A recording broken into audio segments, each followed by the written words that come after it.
Hello and good evening, everybody. I'm going to do a very brief review of graphs of sine and cosine with period and amplitude change only. And then I'm going to do another video for those of you who are good with this one. And the other video is going to be on shifts, translations vertically and horizontally. I have two student helpers today that are going to be helping out with the lesson. One of them is Alana. I'm going to say hello. This is Alana. And then I have another one lurking around, and this is Abby. And they're going to be helping doing this lesson today, hopefully.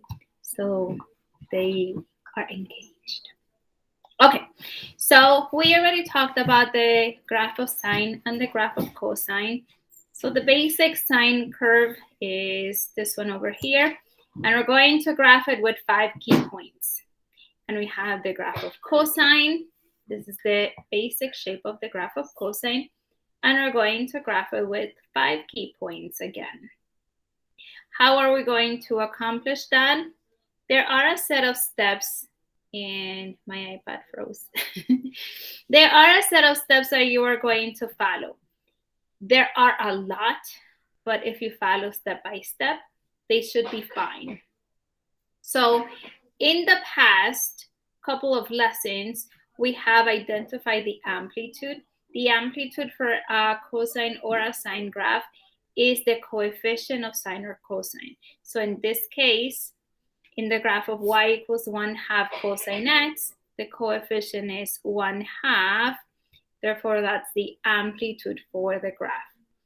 The amplitude represents how tall and how short the graph is going to be. So in the next question, we have a coefficient of 3 in the cosine. So the amplitude is 3, right? It's the coefficient of cosine or sine. And it represents the distance between, half the distance between the maximum and the minimum. And it tells you how you are going to make your highest point and your lowest point.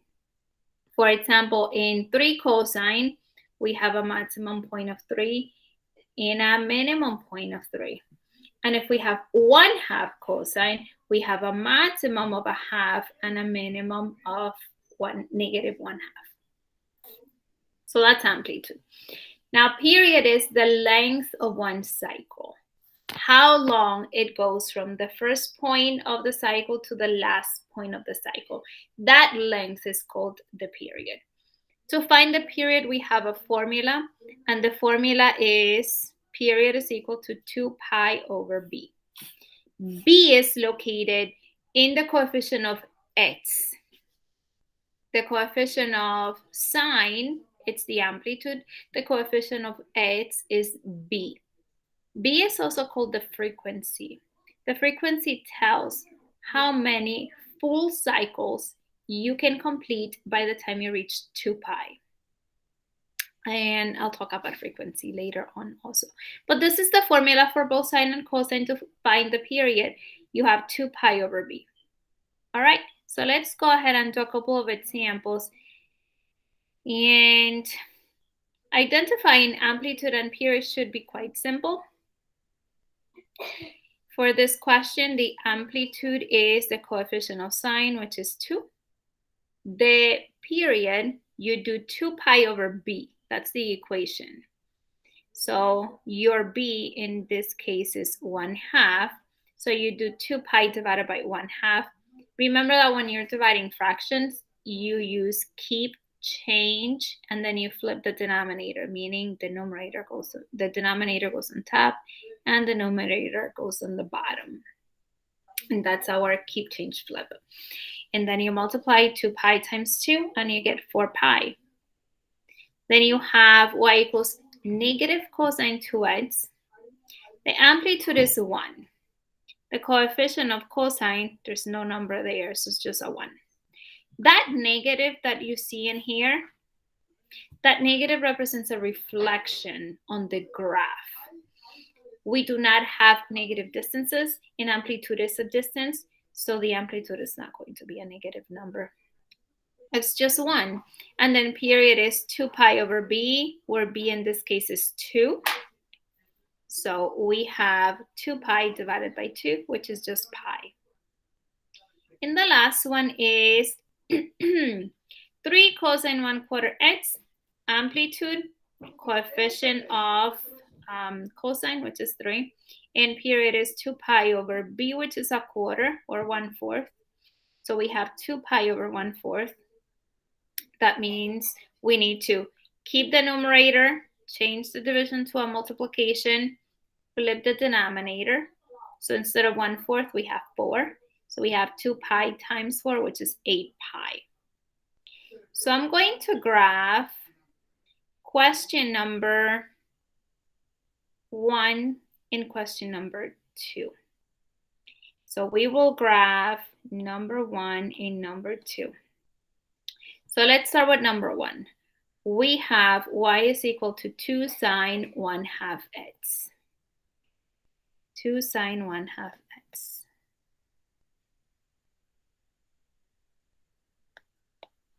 All right. So y is equal to 2 sine 1/2 x. We already found the first 2 things that we need for graphing. The first step to graph, step number 1, is to find the amplitude. We already said the amplitude is the coefficient of sine, which in this case is 2. So step number 2, it's to find the period. And we already calculated the period, which is 2 pi divided by b, which in this case is 2 pi divided by 1/2.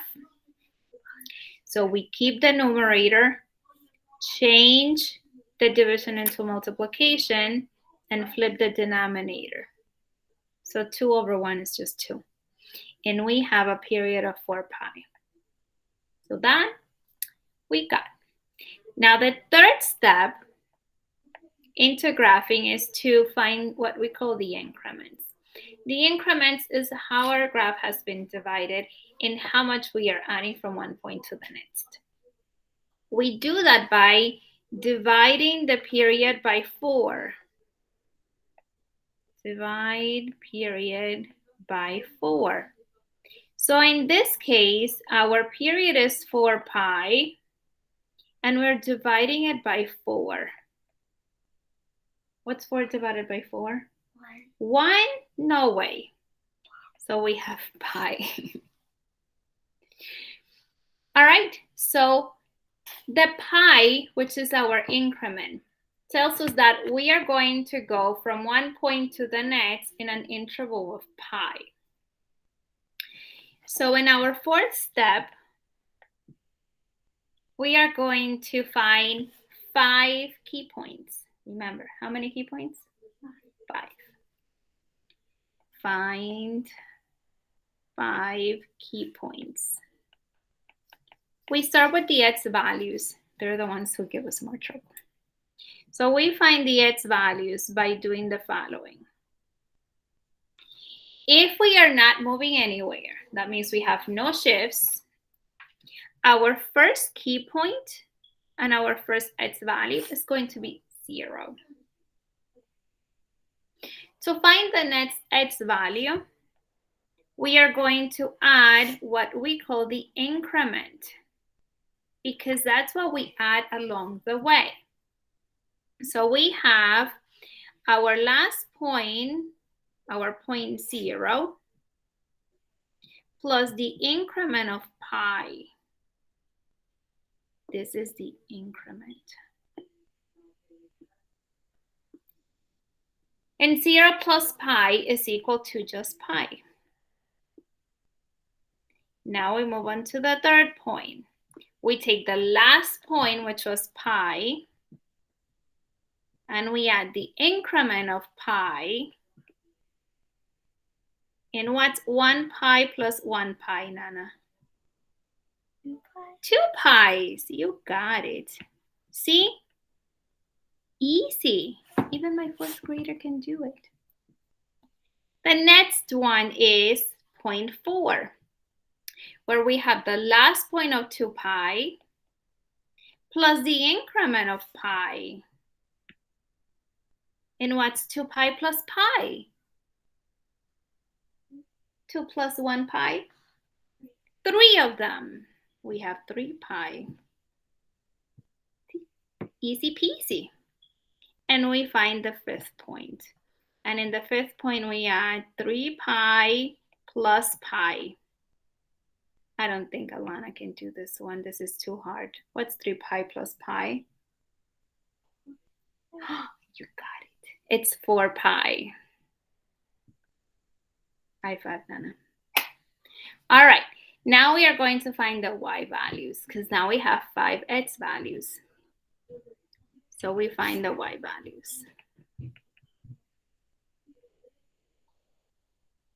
The first x value, second, third, fourth, and fifth values are going to go always in a pattern. The patterns for y in sine are 0, amplitude, 0, negative amplitude, and 0. These are the y patterns every single time when we are talking about sine. So we have our first y to be 0. Our next y is going to be the amplitude, and we already said that the amplitude was 2. The third y is 0. The fourth y is negative the amplitude, so it's negative 2. And the fifth y is 0 again. You cheated. Okay, we're ready to graph. Because now our points are going to be coordinates.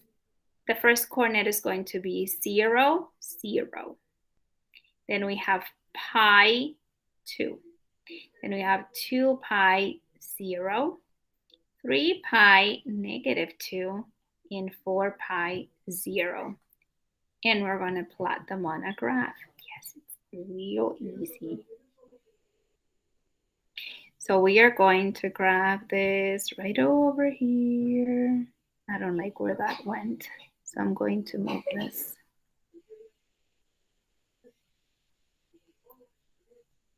There you go. I like that better. Okay, now we plot our x values. 0, then this is pi, 2 pi, 3 pi, 4 pi, indigestion, and so on. You know, you can't eat too much pie. Our y values are maximum of 2 and minimum of negative 2. So we plot our points 0, 0, pi 2, 2 pi 0, 3 pi negative 2, and 4 pi 0. And we connect in a curve. Doesn't that look pretty? I think it's marvelous. That's it. We just graphed ourselves 2 sine 1/2 x. And we have this magical graph. Awesome. Now we're going to graph the second question. And in the second question that we said we were going to do, it was y is equal to negative cosine 2x. This is going to be slightly more challenging. Y equals negative cosine 2x. Y equals negative cosine 2x. And again, step by step. First step is amplitude. Amplitude is equal to 1 because amplitude is the coefficient of cosine. Second step, period, is equal to 2 pi over b. So we have 2 pi, our b is 2, and 2 divided by 2 equals 1. So we have a period of pi. Sounds good? Step number 3 is we find the increments. To find the increments, you are going to take the period and divide it by 4. Period divided by 4. So we have pi divided by 4, which is just pi over 4. And that's how we are going to move along. We're going to move in increments of pi over 4. This is why it's going to be slightly more challenging because our increment is a fraction. But we don't hate fractions. Fractions are fantastic. All right. Step number 4 is we're going to find the key points. So how many key points is it? Do you remember how many? 5. You remember. So let's find 5 key points. All right. So we start with the x values. The first key point, because we are not shifting this anywhere, is 0. That's the first x value. The second x value is going to be the last point we just had, which was 0, plus the increment, which we found to be pi over 4. And 0 plus pi over 4 is equal to just pi over 4. Easy peasy. Now we go to number 3. We have the last point we just calculated, which is this one. So we're going to do pi over 4 plus the increment, which is also pi over 4. Now I'm going to ask you a very serious question. Can I add 1/4 plus 1/4? Yes? How can I do that? Hurry up. 1 plus 1, which equals? 2. Do I add the denominator? I don't add the denominator. I keep the denominator the same. If the denominator is the same, you keep it and you add the numerators. Well, we also had pi's in there, so we need to put the pi in here. So we have 2 pi over 4, which we can reduce. Can we reduce 2 over 4? By what? 1/2. That was quick thinking. So this is pi over 2. If you cannot do that, I'm going to give you a trick on the calculator, but I think you should be able to do that on your own. You can just do 1/4 in parentheses, 1 over 4 plus 1 over 4. You get 0.5, which when you go to math and you choose fraction, gives you 1/2. But your brain is better than the calculator. Let's go back to the lesson. So the last point we just calculated was pi over 2. We go to point number 4, which is pi over 2 plus the increment of 1/4 pi or pi over 4. Can I add 1/2 plus 1 over 4? I can? How?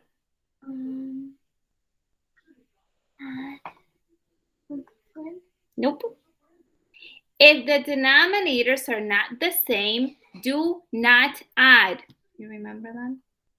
If denominators are not the same, do not add. But you can add if you make the denominators the same.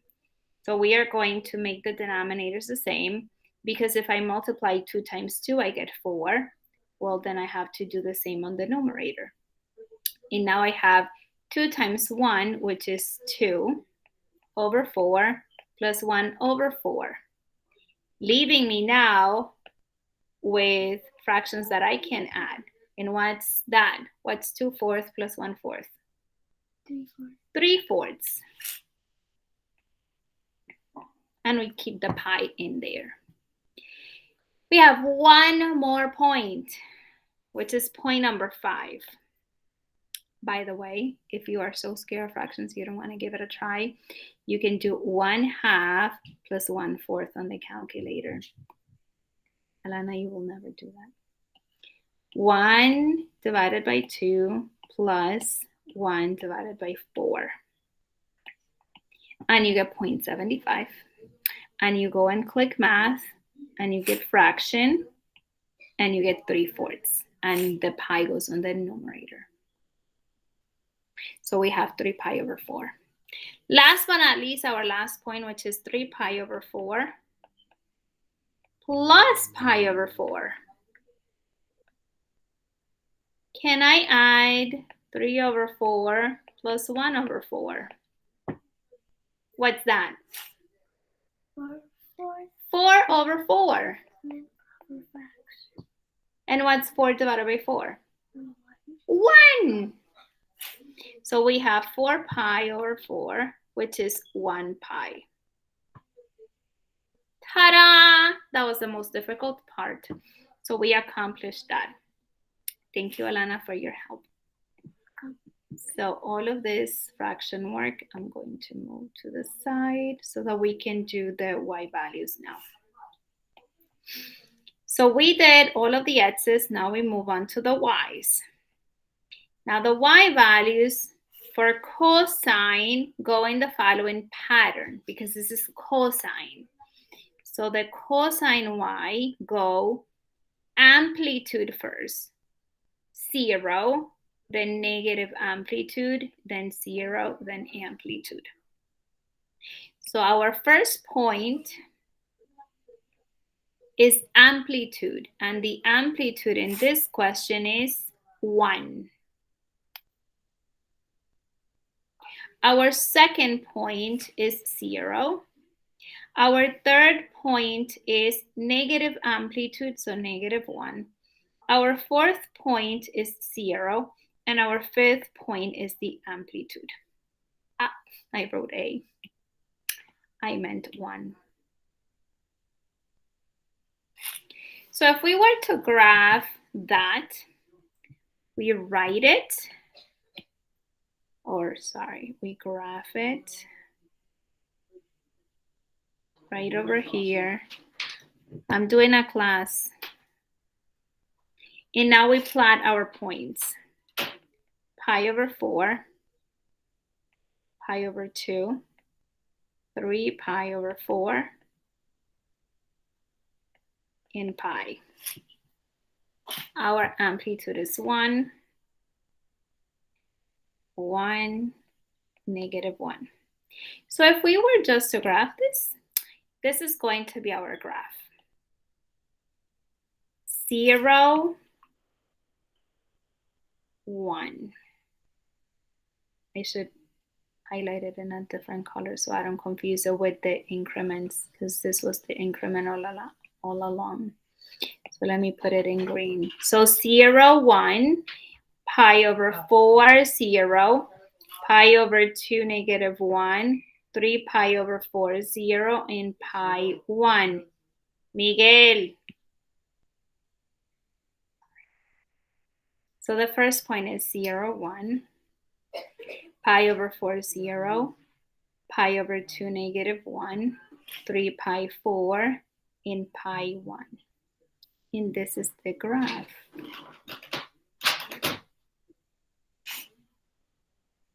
However, we did all of this and it's not right. It's almost right. The only thing is that we need to take into account that negative in front. That negative represents a reflection, which means all of the amplitudes are going to change signs. Well, all of the y's will change signs because it's a reflection over the x-axis, which means this is going to be negative, this will be positive, and this will be negative. So the real graph without the with the reflection would be 0, -1, 0, 0, pi over 2, 1, 3 pi over 4, 0, in pi negative 1. And this is the reflected graph.